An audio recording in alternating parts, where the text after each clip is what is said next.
Mr. June Reyes of Indigo Media and our Artistic Director, Ms. Jamie Catanyac to join us. At syempre, habang naghihintay, marketing po ako. Gagamitin ko po ang oportunidad na ito yung magpasalamat. Una sa lahat, ng mga kasama natin ngayon, please give yourselves a round of applause. Please, please, please. You know what? Last week, it was so rainy. We were so scared, pero alam mo, walang 10 ang nagtanong kung tuloy. So sabi namin, tuloy. Walang nagtatanong. Lahat sila confirmed. And we have a packed theater today. So let me start off by thanking all of you, our media family, friends, theater people, family, etc. Yes! Kayo pong lahat. Hindi ko na po kayo isa-isahin. Pero bago yan, dahil nagsisettle pa ang ating mga friends and creative team, no? I just want to give a shower-out. Shower-out. Sabi shower-out po. Sa ating mga sponsors na nagbigay na, lahat po ba may tote bag? Mapagalitan po natin yung front of house po pala. Ito po ating tote bag. Meron din po ditong stickers. Ayan po, Miss Yen. Kailangan po natin mag-unboxing live. May stickers po dito. This is a special sticker pack. Meron din tayo keychain from SG Advertising at ang magagandang print sa labas. Sana makikintab. Thank you, SG Advertising. Nag-install sila kahit umuulan. Opo. Yes, ito na. Meron din tayo shirts. Thank you, Linya Linya, also for braving the rain and sending over our shirts. Ito na. Meron po rin kayo nito sa inyong mga press kit, mentholatum acne, lip care, and lip balm. Huwag po kayo mag-alala, this is color safe. So kahit mga boys, pwede niyo po itong gamitin.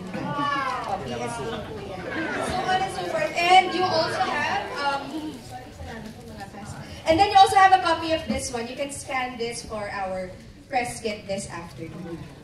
Ayan. Ayun. So hindi na kailangan mag-stretch. Again, maraming salamat Memory Cafe for our delicious food, tusok-tusok, at saka ating ice cream cart doon sa labas. Dito na yung iba kong pasasalamat dahil we will get this party started. So for this portion, lahat po ay imbitadong mag-stay, mag-interact. But since this is, ano pong nakalagay? Press conference. Opo. Ang ating mga members of the media who are our VIPs, ito po yung mga, may pink stickers na nandoon po sa ating VIP area. Kaway-kaway, mga media family. And the first 2 seats here, ibibigay po natin ang pagkakataong ito. Sila po ang magtanong sa ating cast. Later, our cast can join the rest of you outside for some selfies, chika-chika. But until then, let's reserve this portion for the members of the press. So without further ado, we will start the questions. Ay, hindi pa pala without further ado. Meron po pala akong announcement. Miss Jolina. Ayan. Si Miss Jolina po, Miss Jolina, paki-interpret po in sign language. Ma'am, pwedeng tatayo ka lang mabilis. Oh, ay, hindi na. Heart na lang. Heart. Ayan po. Si Miss Jolina po is in a strict 7-day vocal rest. Nasa press kit niyo po yung medical certificate. Hindi po kami nagbibiro. Miss Jolina, tama. Si Dr. Chuba Chuchu ang nagbigay, di ba? Hindi, totoo po. But, Miss Jolina, thank you for still being here. She chose to still join us today. Opo, pero unahin ko na po yung soundbite ni Miss Jolina. She cannot talk, obviously. Pero po, by sign language, nasabi po niya sa akin kanina, this is her theater debut. This is her first official theater experience. So she's very excited. Sobrang excited. Ano, talaga, excited talaga. Nag-rehearse pa po siya last week, pero talagang hindi inadya ni Lord. Pero para mas lalo po tayong ma-excite sa pagbubukas ng Walang Aray. And of course, meron po tayong mga ibang cast members who cannot join us today. But you'll see them during the run and the preview. So ayan, no? With that, again, we'd like to open this floor for questions from our friends from the media. We have some mics from the left and right side, so you can start raising your hands. Bakit sinabi ko? Nakapag-isip na kayo niyan. Ayun, si Frida Tan. Kasi mention niyo siya kanina na peer pressure siya. Si Frida Tan, opo. Nakabilis na. Bilis na Frida. Wala po. Hello? Hello, congratulations everybody. So yung first question to Lance. So, ano yung pakiramdam? Bagong Julia. Ano yung feeling maging bagong Julia sa Walang Aray? Ang cliche ko sasabihin kong masaya, pero sobrang saya talaga. And sobrang thankful ako sa PETA kasi hindi ko akalain na pwede siyang mangyari. Na dati, nilulo ko lang, parang kasi maging leading lady. Ito na siya! Tatry ko po yung best ko para umabot and pumunta sa kanilang lahat kasi sobrang galing po ng lahat. And thank you sa PETA sa pagiging matapang kasi hindi sumagi ever sa utak ko na mangyayari to. So, it is a dream come true. And gagalingan ko po, promise. Thank you.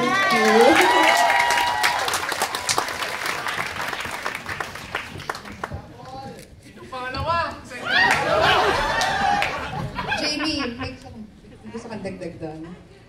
Dagdag na natin kasi syempre, is it purely incidental that we casted Lance? Maybe you wanna share? Well, nung ginawa namin yung rerun, it's a chance to review the text and how is it relevant then to the times. And then, when we were discussing with Rodi Vera, our playwright, parang nasabi din niya na nung time na from being non-binary ang Pilipinas, nung sumakop yung ating mga mananakop na Espanyol, ginawa nilang binary ang lahat. So, naging opportunity din itong palabas na itong rerun na to para pakita namin na hindi lang sa gender, pati sa identities, pati sa pagmamahal, ay non-binary ang sana pagtingin natin mga Pilipino sa mga issues, tsaka din yung mga pinaglalaban namin. Kaya yun, at nung nagka-cast kami, hindi namin siya inisip na dapat ganito or ganyan, pero welcome namin siya, whether kung ano mang identity niya or gender nila. So, for example, when we casted, let's say, Lance or Ice, because they fit the role, and they were really great when they auditioned. That's why we casted them. So, yun din yung masasabi. Sample daw, Lance. So, yun po. So, when we're happy na lumaban at talagang nag-game face on yung mga bago naming cast, pati sina Lance at sina Ai, sina Jolina, para po lumaban at tumindig kasama ng PETA sa dulang ito. So, thank you din, Lance. May bago yung next question. Can I get an... Amen. Sabi na kita kanina may gumagawin ka. Salamat po. Ayan. Okay, next question. Ay, tapos na. Magpo-promote na ako ulit. Mahaba po yun. Any more questions? Yes. Hi, Flourish from manoflive.com. For the leads naman, meron bang pressure dahil nga baka rin ma-compare kayo with yun, previous with KD Lex na and yun nga, or do you want to make your own tatak talaga for this run? Ang bago lang kasi ngayon si Lance. Kasi nakasabay naman namin si KD Lex. So sa kanya lang ba yung question? Sige, lahat? Ako hindi naman pressure kasi nauna naman ako sa kanila. Kasi the question does not apply to me. That's all I'm saying. That's why I'm asking if Lance... Feeling ko, yung presence ko po, enough na yun na iba na siya agad. Kasi iba kami ng lived experiences ni Alexa na sobrang galing din na actress at artista. And yung sa akin naman po siguro baon ko yung lived experience ko as a trans woman na parang ako yung magwo-walk so the trans nenes and the trans totoys could run in the future.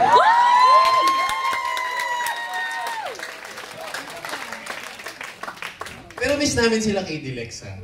Nakausap ko yun yung dalawa. Pero busy Yun dun sila lamang. Mas busy sila sa amin. Shout out. So hindi namin mapantayan yun. Shout out to KD Lex. Shout out to KD Lex. Sana pag hindi na kami masyado busy. Makakabisita sila. No tayo sine. Sir Danny? May turn na. I was going to ask, di kayo nakahanap ng trans man to play Temyo? Kasi kung si Lance nandyan, I thought maganda rin na merong trans man to play Temyo. We also thought too po. Nahirap, kasi in-offer namin to welcome all genders, diba? And different Filipino identities. And when we did a call, talagang invited lahat. Pero talagang busy po ang theater world. Sinuloy naman namin. At salamat nga sa mga theater friends namin na nandito. Busy rin ba kayo, yung mga theater friends? Diba busy rin? So yun, pero we consider it po, sir. Yun po. And yun po. Kinasagot ko lang po yung tanong niya. Consider din namin yun. Okay, so I'll welcome you na isang season na trans man naman si Temyo. Pwede naman po, pero more than that, gusto ko rin yung i-celebrate yung mga different gender identities and Filipino identities na meron kami. Bukod sa trans woman na si Lance, meron din kami mga non-binary, mga pansexual, mga bisexual, may mga gays po, at kung ano-ano po. May asexual din po dito.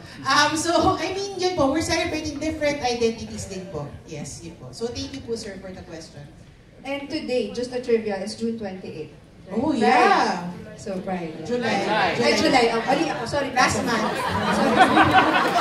Sorry po. Patitanggal po yun. Patanggal po yun sa soundtrack. Ano to, control shift for changing the narrative. Right in July.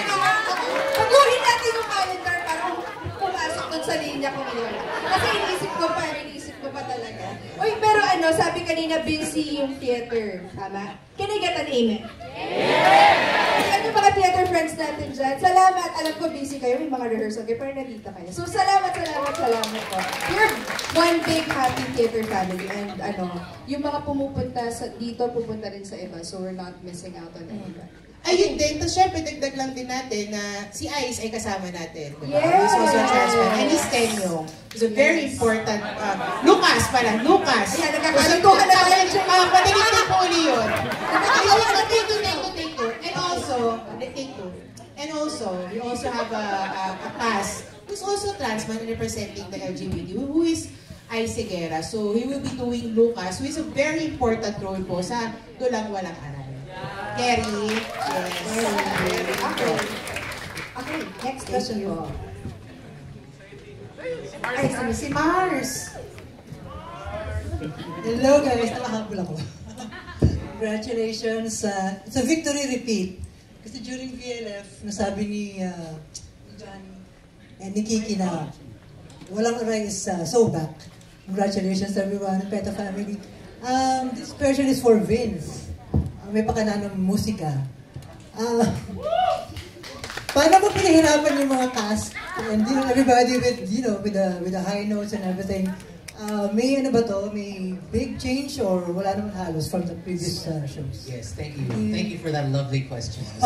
Actually, so the good thing about being able to do it again is so we can correct our mistakes. And ang kagandahan naman sa art is if you really love it, you get to be critical and you really see what you can fix and what you can adjust and what you can make better. So yun ang ginawa namin. I think 95% of the arrangements vocally and also instruments medyo inayos namin. Not going away from what we had already established, but improving. Maybe voices for here, instrumentation for here.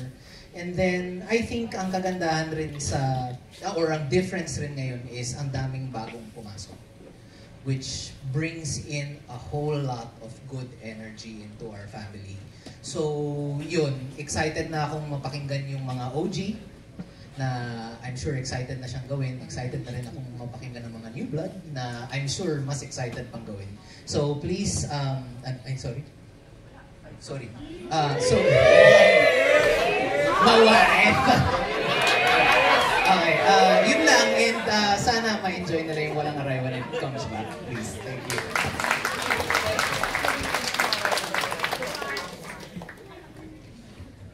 Hi, good afternoon. Hi, Jamie. Prof po yan. Hi, Jolina.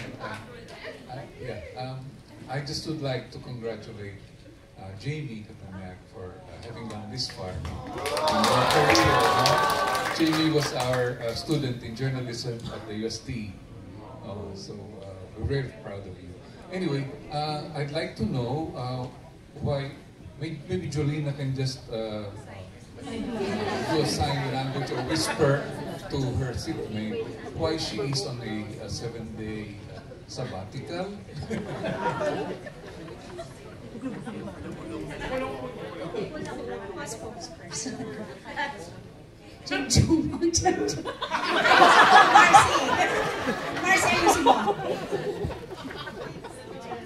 Namamaga daw po yung kanyang lalamunan. So, viral ito, Marcy. Viral!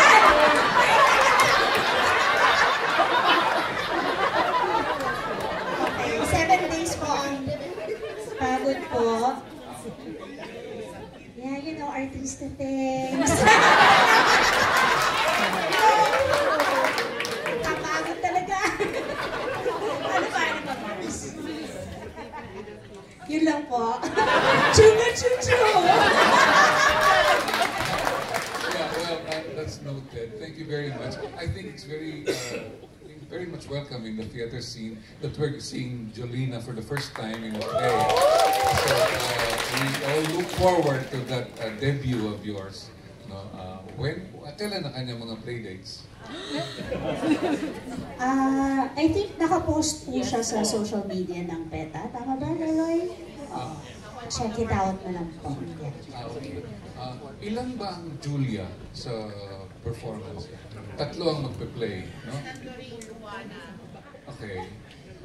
And then, my other question is, saan nanggaling ang tumindig at umibig? Nandun, may reference ba dito sa original ng Walang Sugat? I think wala namang reference yun. I mean, it's just a theme that actually we decided to say as the main message of the play. There was nothing in the original play that kasama yun. How much of the original has been retained in the new edition? Actually, we just took the whole structure and then we reinvented it to become a modern musical. But the basic spine is actually the original story. Cast, the plot, the twists and everything, but we changed all the music. But essentially, it's the same structure. Jamie, yung references sa current events, how rich are they? Well, based on the last rerun, it's an intention po na talagang i-update. Diba, same structure, same spine, pero up-to-date yung wika, yung language na gagamitin, and even the references. Even, I think, last rerun, every week, you tend to update all of your, parang political references, pop reference. Yeah, so parang kanina ko narinig nyo, updated agad yung sinasabi ni Padre Alfaro kung na-related din sa So talagang part siya ng process nung play na we get to make sure that all of the references, though political man siya, pop, should be updated and should be relevant as well. Sabay nyo today ang SONA, so meron Yes. reference, no? Oo, marami yan. Abangan po natin, marami tayong magagamit sa SONA siguro. Thank you very much. Good to see you, Jamie. Thank you, sir. Lagi niya akong pinapasama. Mr. Teddy Payares po pala. Ayan. Thank you, Sir Teddy. Again, we're very honored to have you here. Tutugan mo, kaya ko talaga tutuloy. Ayan. Okay, more questions. Here. Sorry. Yes, please, your name. Ano po, ang tanong ko dun sa mga bagong cast, like si Divine, si Gold, tsaka si Zombadin. Napanood niyo ba yung original, diba? Bombadin po. Zombadin. Si Zombadin. Bombadin po. Dahil dyan, bomba, nasan ka? Nakanapay ba siya? Pwede ba yun nakanapay? Go, bomba. Yung mga bagong cast, pinanood niyo ba yung original run, and then nung pinanood niyo ba siya, sinabi niyo ba na, ito yung ina-eye kong role while you're auditioning, nakuha niyo ba siya? What's the journey? Yung mga bagong cast. You say dick, bomba, dick, bomba, dick. When I say bomba, you say dick, bomba, dick, bomba, dick. Hi everyone. Hello, this is Bomba Dick. I'm a drag artist, a dancer, a performer, a star. And okay, actually yung kwento ko po is a success story because it is a testament that dreams really come true. I remember po nung pandemic noon, first time ko, parang 2020 yata. Napanood ko yung run ng Aray. At nandun ako nakaupo ayun sa P14. Diba? Wala pa kayo pambili ng VIP ticket nun, pero laban na sa gilid. Tapos, sabi ko na after nung show, after nung curtain ko, sabi, wow, like I wanna pursue theater because I really love performing. And sabi ko, ito yung nag-ignite sa akin, pagkakaroon ko walang aray, no eme, no kineme, yun talaga, pagkakaroon ko, wow, I wanna do theater. And after po nun, parang, nandito na ako. Diba? So, it's a success story talaga that it's a full circle moment for me. And nandito ako. Siguro gusto ko lang na role sa tanong is, gusto ko sana maging Julia. Pero hindi inabot. May nasa. So ayun, pero it's still a success story that dreams really come true if we keep believing to our dreams. And I'm super happy na binigyan ako ng opportunity ng PETA to be part of the new cast. This is my second theater. Right? Alam niya ng mga Delio friends ko, alam nila kung gano'n ako passionate. Wow! So this is a very, wow, amazing. Thank you so much for nood kayo and happy Pride! Extended. O diba? Extended eh. Hindi nila alam. Extended kasi. Araw-araw Pride, kaya tayo ay may paglaban. Yes! Oh, bye! Ano yung cast? Miss Divine, Alcina. Hello po, magandang hapon. Maganda. Hello po, ako si Divine Alcina. Opo, ako po yung, ito po yun. Ito po, nanood po kayo ng Beauty Empire. Gabi-gabi sa View at saka sa GMA. Ay, sorry, walang aray. Nanood po kayo ng walang aray. At saka po, ano po yung tanong po? Napanood niyo po ba yung original run? Tapos yun, ito ba yung inaay niyong role? Hindi nga po eh. Abala eh. Abala maging alipin ng salapi.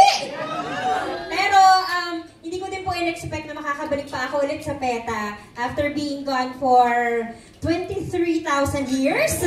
Since 2015, umalis po ako at hindi ko po alam, in-expect na makakabalik ako. Thank you, PETA, for opening your doors again. Nakakahiya, nakaka-pressure because ang huhusay ng mga kasama ko and it's a big adjustment from TV na eto lang yung kita sa akin, eto lang, ganun-ganun ang mukha-mukha lang. Tapos, now that kailangan kailangan, involved na lahat ng katawan and challenging siya. Saan ako papunta? Ano sinasabi ko? Nakaka-pressure mo yung tanong. Very good, very good. Yeah, hindi ko po napanood. Yun po yung...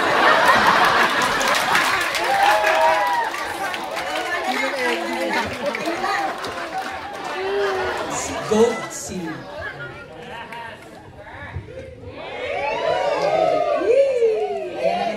Sorry, medyo malat po tayo. Pero napanood ko po yung Walang Aray 100 times. Kasi actually kapag pinapanood ko yung Walang Aray, iba yung kwento niya for me. Kasi I was at the back end of the creation bilang yung mister ko ay busy-busy. Since laboratory, asawa ko po yung... Ay, wala na siya! Hindi po yan! Hindi po yan! Big Slim po, si Big Slim po. So pag pinapalikan ko yung Walang Aray, pag pinapanood ko siya, yung value na sa akin ay meron siyang theme ng lahat ng struggles namin. Tapos kunyari yung trivia, pwede ko ba i-share to this? Okay lang. Ay, umalis na siya. Ay, okay. sorry. Akala ko siya.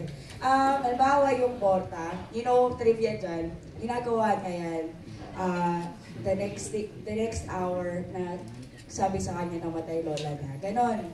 Tapos yung, anto dito yung pakasal tayo, it's a tribute to his lola kasi that was the time his grandma passed away. So kapag pinapanood ko yung Walang Aray, maliban dun sa tumindig at umibig na battle cry niya, it was tumindig at umibig din for our family. So, nakuha mong gano'n.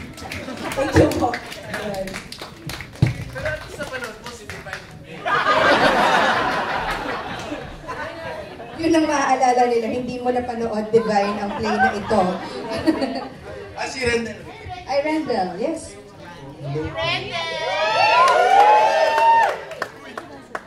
Ako rin po, hindi ko rin po siya napanood. Kasi nasa naging Miguel po ako sa London.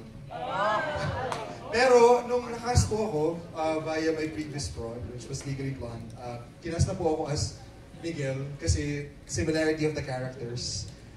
Pero nung pinanood ko po mismo yung Walang Aray, yung recording, as a big theater fan, those who know me as in very intense theater fan, so sobrang tumawa lang po ako ng tumawa at saka taba-taba ng utak. Ang ganda-ganda ng material. appreciation for the material, and I'm like, I was so excited to do it na binigay sa akin yung Miguel, okay, this is such a nice character to play. Like, literally, you just have to play. Ayun po. Also kay Jared.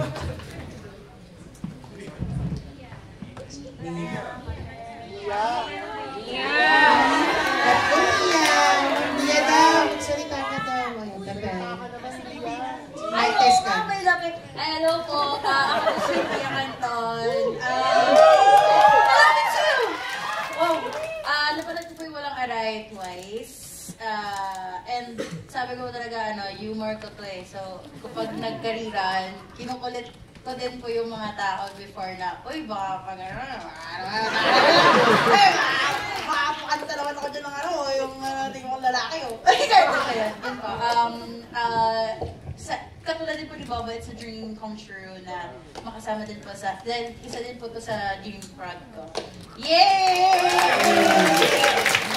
Mia, hindi ka pang front up, pang main up ka. Ay, wow! Saan mo ba yun?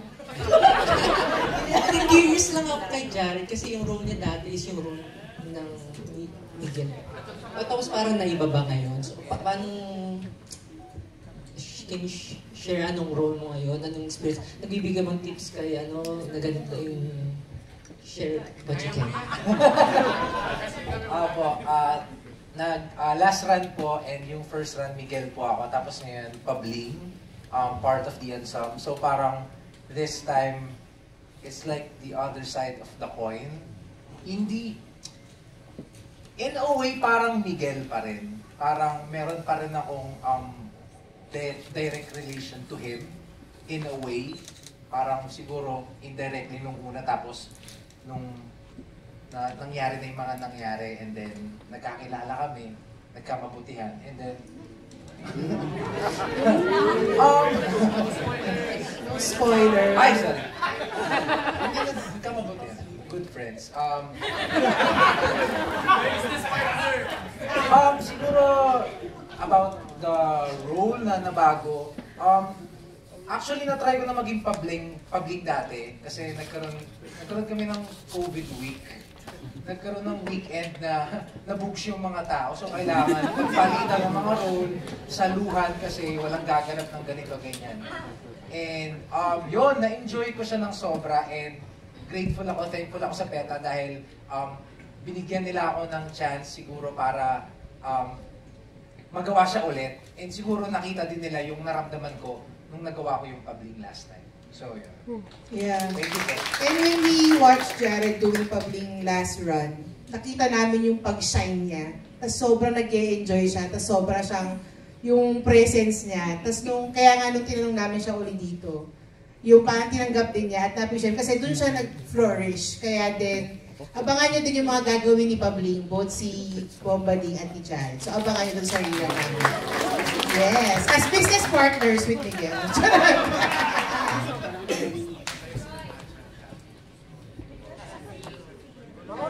At Mr. Roy Canilong, sige. Fee muna, sige, go Fee. Ako na pa yun. Fee, on mo yun na pa yun mo. Labi pa ko.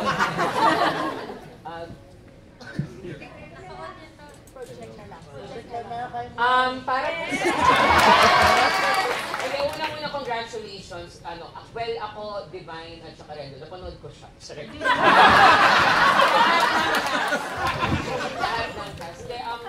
I have two questions. Yung una kong tanong ay, babalik lang ako sa Bright Back then. Yung una ay, I'm very happy that Lance Blando is casting as about that time. Pero ang gusto kong itanong ay, usually kasi when we cast a person in these types of roles, and kanina, Jamie, as you said, that you are celebrating all the spectrum of the rainbows, all the sexualities and preferences and identities. Pero usually kapag ganito yung casting, alam ko ni Lance, ang laging hello. Ang laging nagiging itsura, at least sa iba, ay it's a tokenistic casting. It is a stunt casting. So, ang gusto kong malaman ay Dahil wala namang magtatanong nun at mas maganda nang manggaling from someone who's from the community.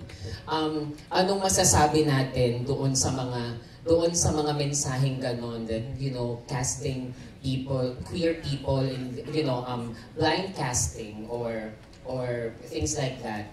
Ano yung masasabi natin doon sa mga ganong mensahe? Dahil alam ko na kaya nakasilan sa she fits the role perfectly. So, ano yung gusto nating sabihin doon? Yun yung unang tanong. Tapos yung pangalawang tanong, I think this is for the, parang kahit sino sa cast, dito sa Pilipinas, kapag nagliliran tayo, it is such a privilege. Because that's the only time that we can develop material and like really push for its fullest form and potential. So ang tanong ko ay, meron ba, alam namin na yung theme ay tumindig at umibig at alam namin yung mga mensahe na gustong sabihin ng palabas, pero ang gusto kong itanong ay, meron bang gustong mas umalsang mensahe ang walang aray for this iteration at meron bang gustong mas malakas na isigaw ang walang aray for this run? At kung meron, ano yun? Thank you. Sa unang question muna, maybe my co-artistic staff person. Sa first question. Uy, nice. Ano anong message? Tokenism. Oo, sa mga, baka kasi may mga nag-iisip na it's a tokenistic casting. Siguro, isa ito sa mahaba-habang usapan to nung nagsisimula pa lang kami when we found out that we were gonna run Walang Aray again, and we wanted to really open up auditions to all identities. Diba? Ako yung isa sa mga nagsabi na I just wanna make sure we don't communicate it as nagka-cast kami ng rainbow casting kami, wow! Kasi sabi ko, no. Like, no, we are opening it up to people because we have different capabilities, different set of skills, and our sexual orientation, gender identity, and expression has nothing to do with that. Okay, so as someone who I am gay, I'm a shh! Huwag kang pagkakala! Pinagkalat nyo naman kayo sa akin, kinala ko kayong char. As a gay professional artist, it's always been like alam to ni Fee na advocacy ko talaga na whenever I put in a space, in a professional space where I can advocate for my community, I will. So kahit ano pa yan, minsan nga parang I read the script, even if it's not my line, I make sure that that a space is held for when I say something, because it comes from a very personal experience as well. So ito, nung pinag-usapan nga namin na, we wanted to invite si Lance, yung isa of course Ice, we invited. Sabi ko, that's great, but let's just not make it into like a marketing stint. Like, we're not gonna market Walang Aray as, wow, we casted a trans woman in the lead female role. Parang, hindi naman kailangan i-announce yun eh. Parang, di ba, parang, oo, kilala na siya. I think Lance has proven herself through the years, lahat ng kaya niya. At kung meron magtatanong na, pinas lang yan kasi para may naiba, para may edi go. Paano ka? I mean, sabihin mo yan, pero hindi yun yung truth namin. As an institution, it's not our truth as a company in Walang Aray. So, parang pag sinabi nila yun, good to you.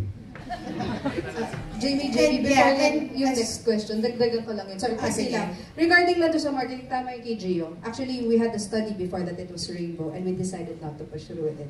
Because at the end of the day, it's not about that. We have, yung nasa press kit ko, nandun naman yung sinasabi namin, we tried to be inclusive in the casting. We casted these people for the talents. But it is not because we want just a marketing hook. It's more than that. Kaya yung pamor namin is really a lot of things that we want to stand for. And it's not just because they are casted for these roles, just for a marketing hook. Yeah, and if you're going to watch this version of Walang Aray, you're gonna see Na kasi nga, even we had to highlight din yung power of theater. Kasi yung play, it's all about representations, yung characters eh. So, paano namin din binibed o non-binary yung mga representations. And through research din, we saw how, yun nga, kung spoiler na kasi, no, pag sinabi ko yun. So, yun, kung makikita nyo, kung mapapanood nyo siya, makikita nyo na hindi namin kinas yung mga iba't ibang tao dito dahil for fake marketing or kung ano man, kundi dahil meron siyang kasama doon sa kwento kung paano din naging revolutionary yung mga ginawa ng mga representations ng characters sa dula, regardless of gender or identities and all. So yun, abangan nyo, promise, makikita nyo it's all worth it and it's not just a casting gimmick and all. So yun. Yung second question, ano yung mensahe na gusto nating mas itampok pa doon sa dula? Okay. Meron bang gustong bukod sa akin? How about our Associate Director, Robs Portales? Actually, marami ng kwento at tema dun sa dula. Ang gusto lang namin ay i-manage yung mga tawa. Kasi kadalasan, so una naming run, na-realize namin na, tuwang-tuwa naman yung mga tao. Pero baka nalulunod sa tawa yung mga dapat na pakalasin, yung mga bagay na importanteng, kung bagaman, importanteng makasugat at importanteng maghilom na sugat. So, yun yung mga bagay na minamanage namin sa pagkikwento. So, reviewing the dramaturgy of the play, text analysis, scene work. So, yun yung tututukan namin na, ano bang ibig sabihin ng mga linyang ito? Tandaan nyo, tatawa yung sinasabi mo, Fee, na privilege mag-rerun, no? Kasi, tapos alam nyo naman na with the limited budget, limited na ng rehearsal time natin, tama? So, kadalasan, pag nanganganak ka ng original play, nauubos ang time sa pag-aaral ng kanta, pag-aaral ng sayaw, tapos buuin na natin, tapos. Itong privilege na to, gagamitin namin itong chance na to, yung artistic team, nag-meeting, talagang inaayos namin ng mga historical references namin with the costumes, with props, and all of those things. And then with acting, ganun din. Babalikan namin yung source material at ano pa ba yung mga dapat ditong, ito, kailangan hindi mo overpower to ng joke. Ito, importanteng ma-underline to. Kasi ito, okay lang. Minsan, masaya rin namang magtawa tayo at importante pagtawanan natin to dahil masyado ng masakit, importante atang tumawa tayo. Diba? At minsan, pagtawanan talaga natin dahil nakakatawa ang bayang ito. So yun yung mga i-refine at patatalasin natin dun sa pag-retell natin this time. So hopefully, with the help of everyone, maging successful kami.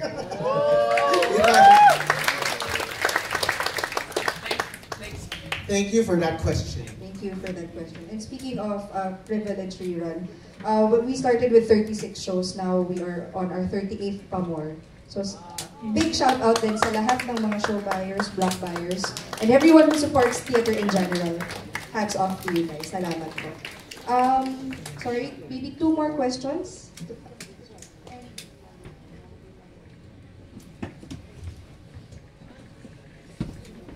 Hi everyone. So my question is for the Julias and the Tenyo. Okay. Hey, alam mo na ako. Yeah, so what did you learn from each other? Because I understand some of actually si ano lang pala bago mo sila. Yeah, so what did you learn from each other this time around? 7 days pa lang kami nagre-rehearse. Pero ano ba? From each other.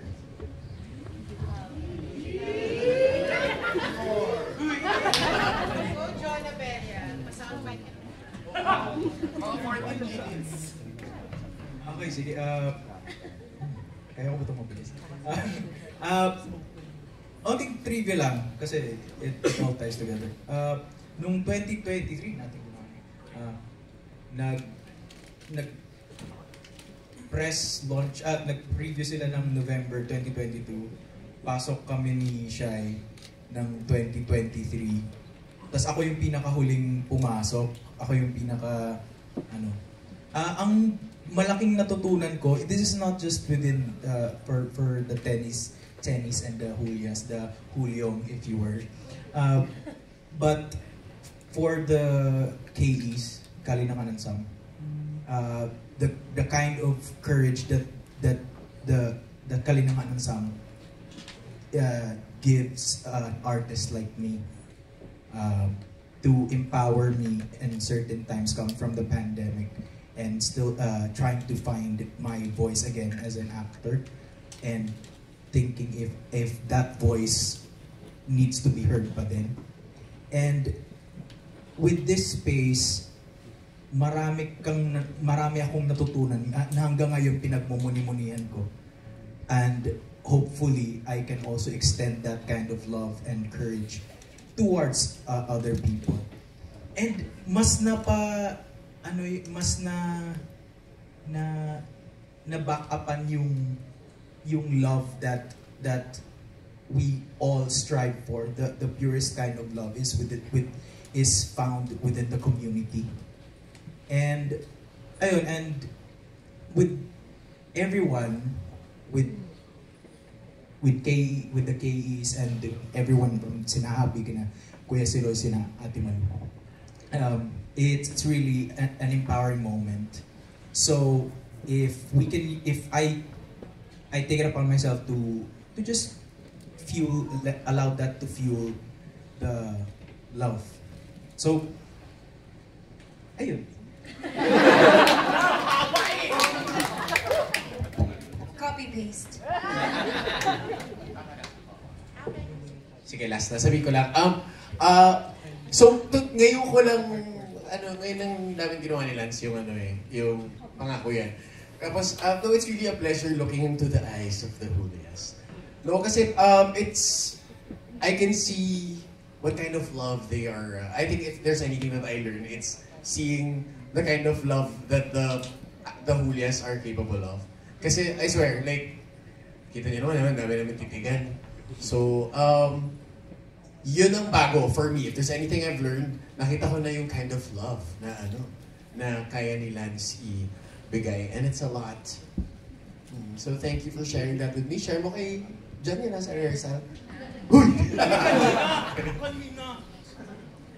Just to clarify yung sinasabi ni John na PETA KE is the PETA Kalinangan Ensemble. It's the performance arm of PETA. Kung mapapansin yung PETA po ay maraming sangay at mga may PETA Plus, may mga Theater for Development programs, at yung PETA Kalinangan Ensemble kung saan bahagi kami bilang artist teachers ng PETA, yun po ang performance arm ng PETA. At taas-taas kamay po ng mga PETA Kalinangan Ensemble members. Yes po, kami po yun. So, yun po. Salamat.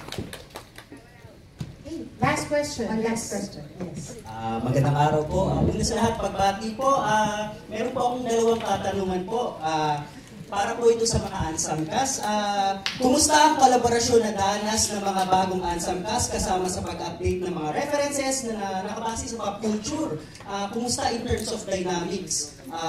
May na-discover ba kayong bago at mga parte na riyan? Buti, may na-discover ba kayong bago at may nakita po ba kayong mga dating nasa teksto, ngunit mas naging sentimental pa kayo nung niranya siya ulit? Pangalawang katanungan naman po, para sa lahat naman po ito, paano nabago nito sa paghubog ng komedya? Kasi natalakay po kanina na ginamit ng komedya bilang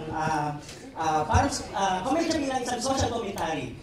Paano nabago nung mga bagong references ng komedya, may tanong po, paano nabago nito sa paghubog ng komedyang tagline ng tula dahil nasabi nga nito kanina, ang komedyang tagline nito ay ginagamit nila social commentary. Paano napatibay nito ang social commentary mismo?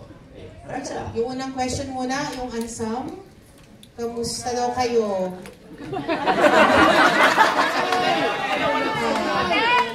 Paano kayo naging collaborators? Maybe MC and then even as Renisha. Yes. How about MC and James as MC? Actually, isa yung PETA sa mga pinaabangan kong mga production companies na makatrabaho. I mean, sobrang tagal. Hindi naman sobrang tagal. I mean, medyo matagal na sa theater. Tapos ngayon lang ako nakapagpeta and sobrang happy ako. Thank you so much. Ang pinakamasarap kasi talaga na feeling bilang bago dito sa entabladong to ay sobrang ramdam na ramdam ko na welcome. Welcoming talaga yung PETA and yung pagiging collaborative. Parang wala naman question yun sa mga ating mga Kalilangan Ansam and sa aking mga co-actors. Parang tanggap lang sila ng tanggap. I mean, kaya tayo may rehearsals para mag-try ng mga things na malalaman natin kung mag-work or hindi. And for yung pop culture naman, I mean, for me, mahilig kasi ako mag-TikTok. So, medyo may research yun. Then, minsan, ang napansin ko pag-rehearsals,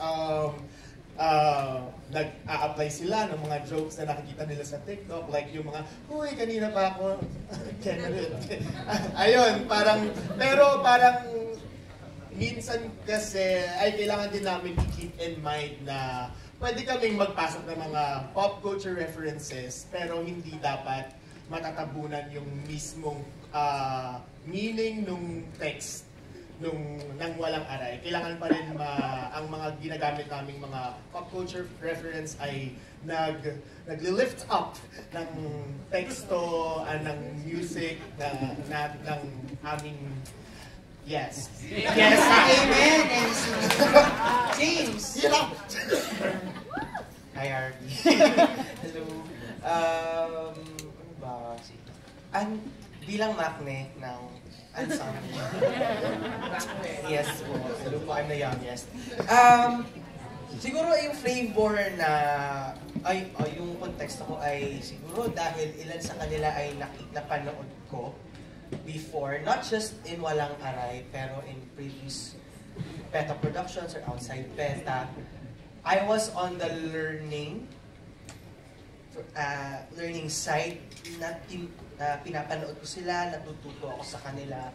So, siguro part and parcel ng mga ini-inject ko, nanggaling din sa mga, uy, naalala ko ginawa nila before.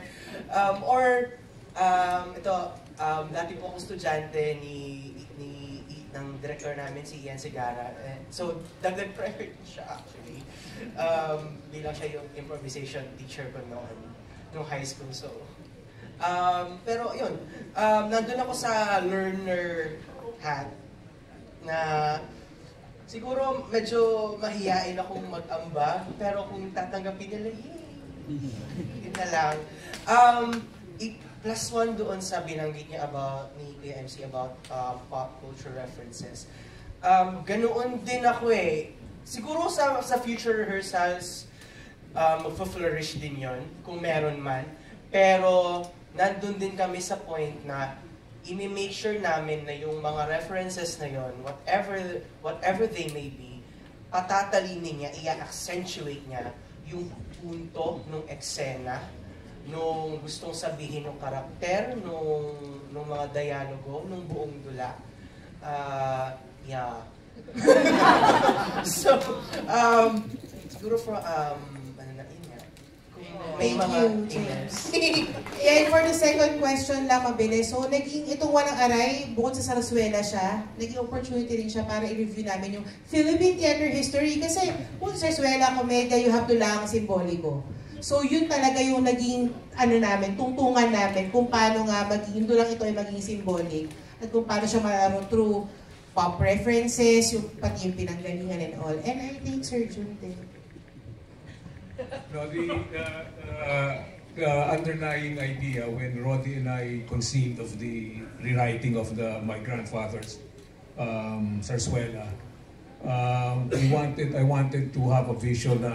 I wanted that whole message of my grandfather to be translated to a modern audience, and the main idea is to actually entertain. And part of the entertainment process is actually jokes, putting music into making the music into a more modern arrangement, so that people together with that message got to be which I thought the marketing people brilliantly thought of, is to give the classic Sarsuela of my grandfather to reach more audiences. So that's the main idea behind the conception of Walang Aray. when Roddy and I conceived the whole idea. Last, Norbs? So ulitin ko nga po, 7 days pa lang po kami nagre-rehearse. So actually, so kakaaral lang nila ng kanta for 3 days, tapos po nag-choreography ng 2 days. So 5 araw na yun, no? Kasi yung 2 araw, isa blocking, yung isa, put together natin yung press con. Ganon. So, kaya din, pag nag-scene work na, doon talaga kukutiin yung, I guess, yung mga tanong mong, saan nga ba? Pero, yung rehearsal ng PETA, hindi kami masyadong hierarchical. Very open. So, sabi ng isang actor, ay, may suggestion ako, go. As long as it works. If it works, pasok yan. If nakakatulong siya sa kwento, pasok yan. Tapos, or minsan, parang too much na yung offer natin, baka kailangan nating i-manage. So, bibigyan din naman namin yung actor ng, siguro kailangan mo pag-isipan, alin ba talaga sa lahat ng offer mo ang gusto mo. Kasi hindi naman pwedeng, lahat na lang offer mo. Kasi, ma-upstage mo naman yung ibang tao. So, importante, shared space kasi yung stage eh. At shared space siya ng pagkikwento, hindi lang nung creative team, kundi pati ng mga actors. Ang mga actors ng PETA, naku po, very empowered. Kasi po, sasabihin po talaga nila pag may gusto po silang gawain. Yun. Okay, siguro dahil dyan, para hindi tayo magaya kay Divine at kay Rendell na hindi napanood ang palabas na ito. Dahil po, gusto mo yung segue yun? Dahil lahat kayo ay nandito ngayon sa araw na ito, you are our first and special invitees for our preview on August. We will send an invite, so make sure you sign your emails and your contact information. Sa lahat po ng nandito ngayon, kayo po magiging unang imbitahin namin para makita po ang Walang Aray. So we will see you all in August. Maraming salamat po muli sa pagsama po sa amin ngayong araw na ito, sa pagtindig at pag-ibig. Siyempre, hindi tayo matatapos ng